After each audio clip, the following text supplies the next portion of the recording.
for Portland's performing arts scene for more than 100 years is in need of seismic upgrades. And tonight, we're getting to see what the future of the Keller Auditorium might look like. As the city decides whether to renovate the building or completely rebuild a new one.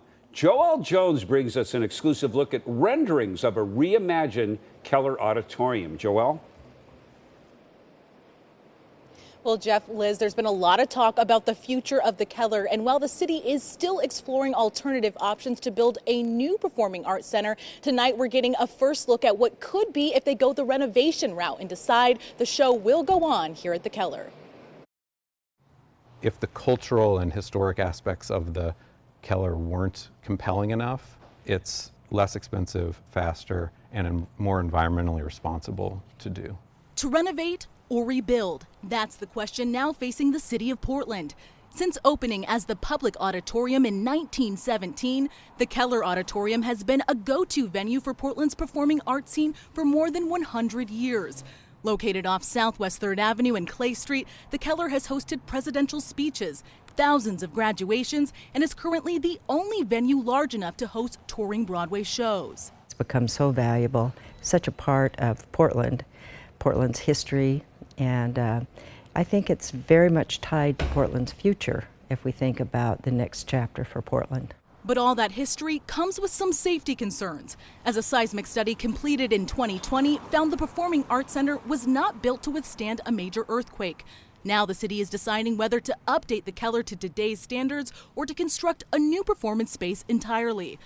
Halpern Executive Director Karen Whitman tells us she feels the previous studies failed to see the untapped potential in restoring the Keller and invited the city, Metro, people operating the Keller, and users to come together in a public-private setting to reimagine what could be. Creating all of the, oh, we wish that could be better at the Keller.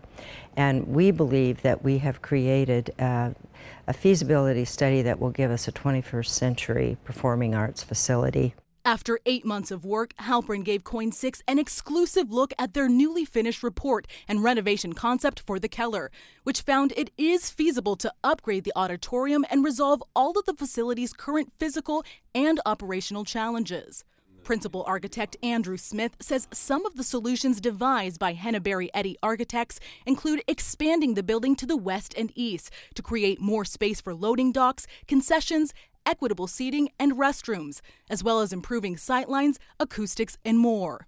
We'll really transform it from being the Keller Auditorium being a place where, people come certain nights of the year and then go away, and it's essentially dark the rest of the time, into a space that's more of a week-long, year-round destination. And although a recent open call for potential future venue locations also attracted proposals from the Lloyd Center, Portland State University, OMSI, and more, with experts estimating it will cost less money and time to restore the Keller than start new, stakeholders tell us reinvesting in the historic site would also be a reinvestment in downtown. We think it would be wonderful to have the leaders of Portland aspire to another performing arts center, but not one to replace the Keller. And we're told that feasibility report will be sent to the city and Metro tomorrow morning, with planners expected to present their findings to City Council on September 27th. Next month is also when the city plans to narrow down the location options. So, of course, we will continue to follow this and bring you any updates as it develops. Reporting live in Portland, I'm Joelle Jones, Coin 6 News.